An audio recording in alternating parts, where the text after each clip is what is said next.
আসতেছে না, গেছিল এক উমর, আসতেছে ভিন্ন উমর। সুবহানাল্লাহ বলেন না? যে উমরে আমি পাঠাইছিলাম 100 উটের লোভে, সেই উমর আসতেছে না, যে উমর আসতেছে সেই উমর যায় নাই। বলেন সেই উমর, সেই খাত্তাবের ছেলে, সেই তলোয়ারওয়ালা, সেই খোলা তলোয়ার এতদিন ছিল ইসলামকে মিটানোর জন্য, এখন হইছে ইসলামকে প্রতিষ্ঠিত করার জন্য। কারণ কি? দিল কি আগেরটাই রয়েছে না ঘুরে গেছে? কি হয়েছে বলেন? দিল ঘুরে গেছে, আগেরটা নাই। আগে ছিল বেঈমান দিল, এখন হইছে ইমানদার দিল। আমাদের এই সমস্ত কাউন্সিলর ভাইয়েরা, সমাজ সেবকরা যদি আমাদের এই কোরআনের মাহফিলগুলোকে আলোকিত করে, উজ্জ্বল করে, আর আপামর জনসাধারণ, এই দেশের বিশেষ করে উঠতি বয়সের যুবক ভাইয়েরা যদি ব্যাপকভাবে এখানে অংশগ্রহণ করে, দেশ ঠকবে না জিতবে? বলেন ঠকবে না জিতবে? যুবক ভাইদের যদি দিল ঠিক হয়ে যায়, এরা যদি সত্যকে সত্য বলতে শিখে, এরা যদি মিথ্যাকে পরিত্যাগ করতে শিখে, এরা যদি ইনসাফগার হয়, জুলুমের প্রতিহত করতে শিখে, তাহলে আমাদের দেশ শান্তি হবে কি হবে না বলেন?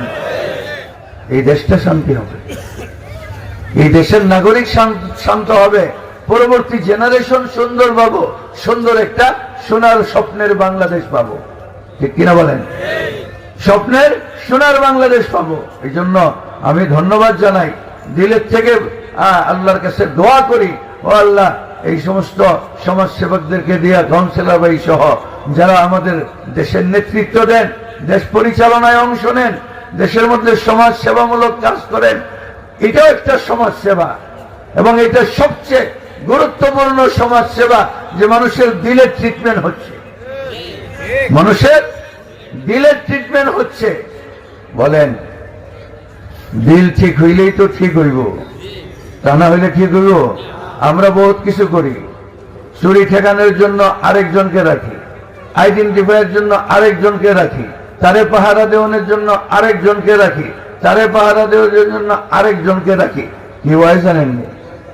এক রাজায় প্রত্যেকদিন রাত্রে শোয়ার সময় 1 কেজি দুধ পান করত, পান করে শুইত। তো যে বাবুর্চি দুধ জাল দিয়ে দেয়, সে করতো কি, ওই যে প্রথম যে স্বর বাদে, এই স্বরটা খেয়া লাইত, খেয়া বাকি দুধটা দিত, বাদশা বুঝে ফেলাইত। তখন কি করছে, বাবুর্চিরে পাহারা দেওয়ানোর জন্য আরেকজন রাখছে। এখন ওই বেটা বাবুর্চির লোকের লিয়াজু করে ফেলাইছে, এক কাম করি। ওই কি, বাচ্চা তো প্রত্যেক দিনই খায়, আধা কেজি চলে না, আমরা দুইজনে আধা কেজি খাই, আধা কেজি পানি দিয়ে থামো, আর বাচ্চারে পানিওয়ালা 1 কেজি খাওয়াবো। বাচ্চা দেখে যে একজন রাখলাম মনিটরিং এর জন্য, এখন যে দুধ আরো পাতলা হয়ে গেল, তো রাখছে আরেকজন। সে কয় যে আমরা 3 জন মিললে আধা কেজি পোষায়, 3 পোয়া খাবো, 1 পোয়া বাচ্চারে পানি পুনি দিয়া জাল দিয়া দিবি। তো দেখ এখন তো মুসিবত হয়ে গেল, তো আরেকজন রাখছে। এখন কয়জন হয়েছে? 4 জন। 4 জনে মিললে এখন কি করুম? 1 পোয়ার কমে খাইলে পোষায়, 4 জনে কি করুম? পুরা দেখাই এলাম। তো বাচ্চারে কি বুঝ দিমু? আরে এটা আমার কাছে ছেড়ে দে। 6 নম্বরটাই কয়, দুদক কয়, দুদক কয় যে আমার কাছে ছেড়ে দে। তো কি করবো? আমি করতেছি, বাচ্চারে মাথা টিপা টিপা ঘুম পড়াই দেব। আমরা 4 জনের দুধ খায়া স্বরের একটু রেখে দিবি, এটা আমার কাছে দিস। যখন বাচ্চা ঘুমায় থাকে তখন মুখের মধ্যে স্বর লাগাইয়া দিব। ঘুমের থেকে ওই জায়গায় আমার দুধ দিলি না, যাবো না, দুধ খায় না ঘুমাইলে। হেই বেটা মিশা কথা কর। স্যার হাত দিয়ে দেখেন, হাত দিয়ে দেখে ঠোঁটের মধ্যে মুখের মধ্যে স্বর আছে, আসলেও খাইছি, বুঝলা গেছি, আসলেও খাইছি, বুঝলে?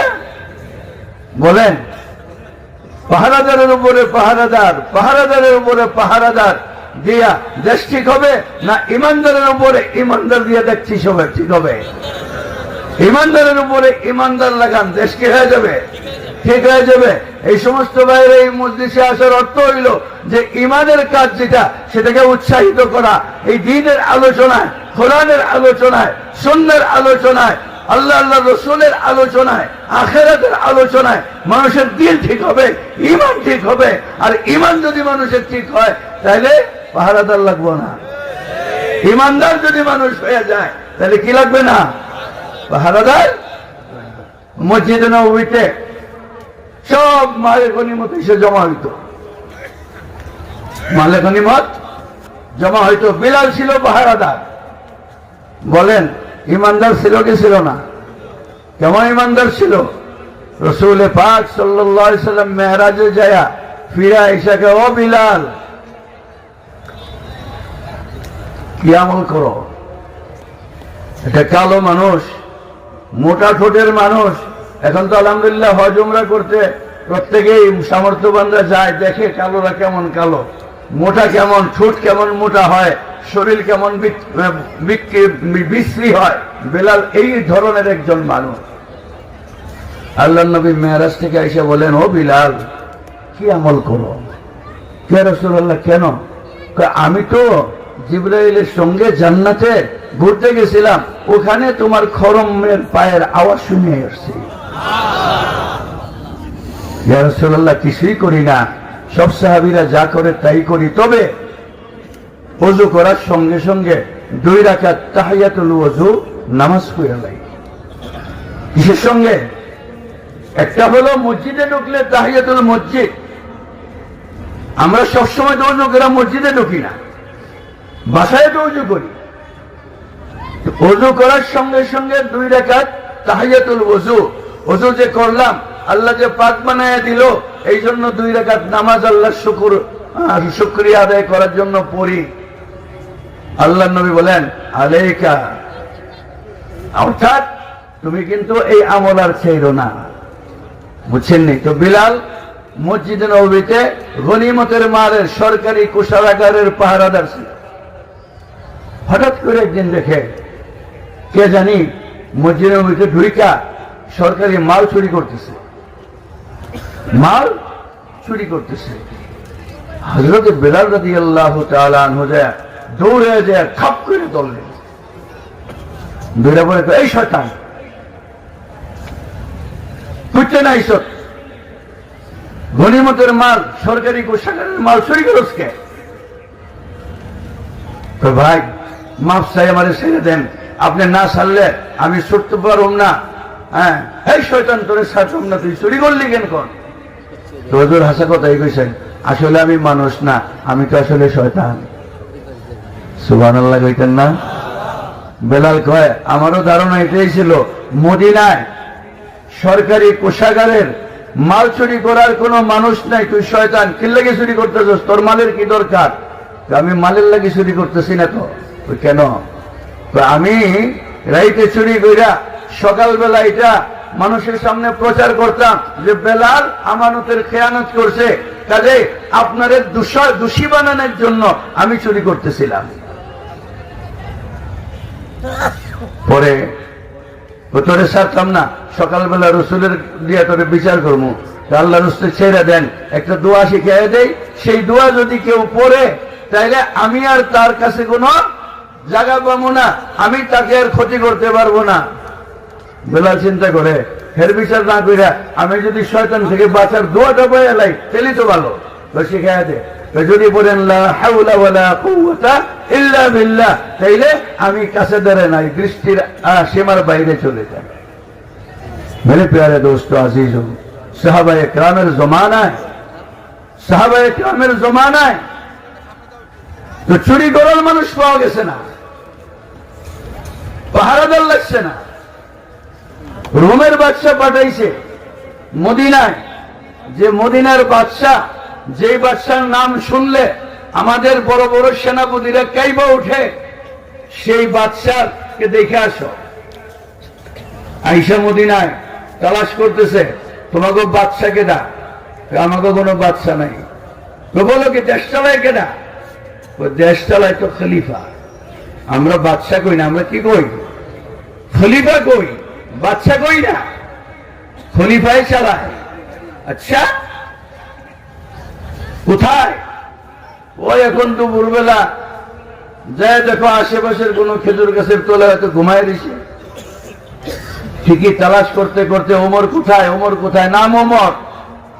মানুষকে জিজ্ঞেস করো, কই এইদিকে যাও, ওদিকে যাও, ডানে যাও, বামে যাও, যায় দেখে এক খেজুর গাছের নিচে মাটির মধ্যে শুইয়া, মাটির বিছানা, মাটির বালিশ, উমর খলিফাতুল মুসলিমিন 12 লক্ষ বর্গ মাইল এরিয়া বাদশাহ ঘুমাইতে আছে।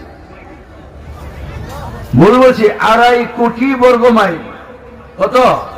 2.5 কোটি বর্গ মাইল এরিয়ার বাদশাহ খেজুর গাছের তলে পাহারাদার ছাড়া একা ঘুমাইতে আছে। আমার ভাইয়েরা, কিভাবে কিভাবে তো এইভাবে গনিমতের মাল আসছে, সঙ্গে কিছু আতর, খুশবু, সেন্ট। উমর রাদিয়াল্লাহু তাআলা আনহু স্ত্রীকে বলে, কোন একটা মহিলা দিয়া মহিলাদের মধ্যে এই আতরগুলি বন্টন করে দাও। উমর রাদিয়াল্লাহু তাআলা স্ত্রী কয়, সবকিছু বন্টন আমি করি, কাপড় সাপড় বন্টন আমি করি, আমি করে দেই?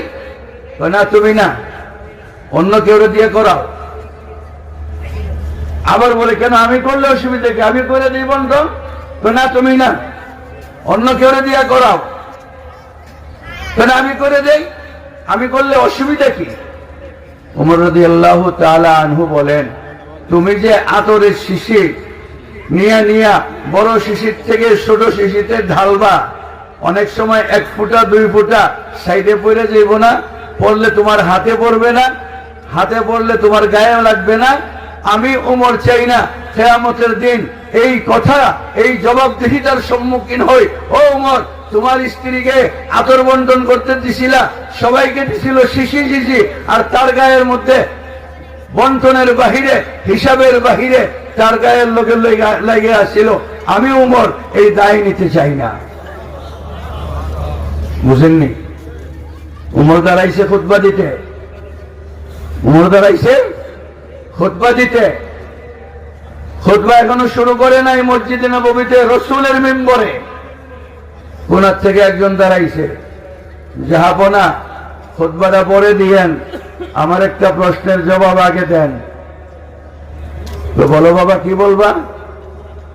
ওই যে গত সপ্তাহে গনিমতের মাল হিসাবে কিছু কাপড় আসছিল, টুকরা টুকরা কইরা নাগরিকদের, মদিনায় বসবাসকারী নাগরিকদের মাঝে বন্টন করছেন। তো আমরা এই কাপড়টা তো ছোট ছিল যে আমাদের পাঞ্জাবি হয় নাই, আপনি ওমর তো আমার চেয়ে লম্বা, তো আপনার পাঞ্জাবিটা কিভাবে হইল? এর অর্থ হইল এইটা, আমাদেরকে যতটুক দিচ্ছেন আপনি এর দ্বিগুণ নিছেন। কিভাবে নিলেন, কিভাবে আপনার জন্য বৈধ হইল? এটার জবাব আগে খুতবা পড়ে। আল্লাহু আকবার, আসতে কইেন। এটার জবাব আগে, আপনার কাপড়ে আপনার জামা হইল, আমার কাপড়ে আমার জামা হইল না, কিভাবে গনিমতের মাল থেকে আপনি ডবল নিলেন? এই জবাব আগে, খুতবা পড়ে। উমর রাদিয়াল্লাহু তাআলা আনহুর ছেলে আব্দুল্লাহ ইবনে উমর দাঁড়াইছে, যে জাহাপনা খলিফাতুল মুসলিমিন, আপনি যদি অনুমতি দেন তাহলে এই মুসল্লির, এই নাগরিকের এই ন্যায্য প্রশ্নের জবাব আমি খলিফাতুল মুসলিমিনের ছেলে আব্দুল্লাহ ইবনে উমর দিতে চাই। উমর রাদিয়াল্লাহু তাআলা বলেন, দাও দাও। সবাই উদ্দেশ্য করে বলে যে, ভাই সব মদিনার নাগরিকরা শোনেন, গত সপ্তাহে গনিমতের মাল থেকে যে পরিমাণ কাপড় বন্টন করা হয়েছে, একটা টুকরা নাগরিক হিসাবে আমি পেয়েছি, একটা টুকরা নাগরিক হিসাবে আমার বাবাও পেয়েছে। কিন্তু আমার বাবার জামা একটা। কয়টা জামা? একটা। জুম্মার নামাজের দিন ধুইয়া দেয়, সপ্তাহে একদিন ধোয়, সকালবেলা ধুইলে শীতের দিন জুম্মার নামাজের আজানের সময় হয়ে যায়, জামাটা শুকায় না, ভিজা জামা পরে তিনি খুতবা দিতে যান, ঠান্ডা লেগে যায়। আমি আব্দুল্লাহ বাবার এই অসুবিধা দেখা আমার টুকরাটা আমি বাবাকে হাদিয়া করে দিছি, বাবারটা আর ছেলেরটা দুইটা মিলাইয়া আমার বাবা জামা বানায়া তারপরে আজকে খুতবায় দাঁড়াইছে।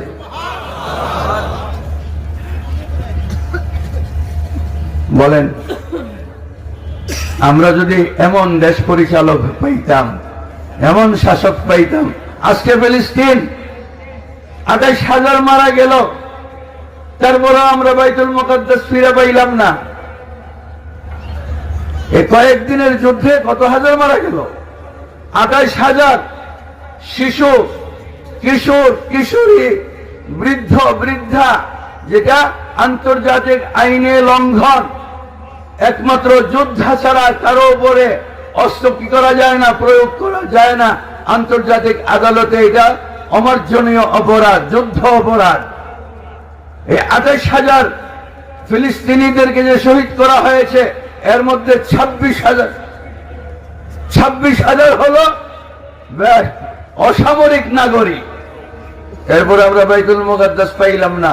ওমর রাদিয়াল্লাহু তাআলা আনহুর হাতে বাইতুল মুকাদ্দাস যখন মুসলমানরা আক্রমণ করলো, বাইতুল মুকাদ্দাসের ইহুদিরা এই শর্ত লাগাইল, নাসারারা, যে ওমর যদি আসে তাহলে বাইতুল মুকাদ্দাস আপনাদের হাতে বিনা যুদ্ধে তুলে দেব।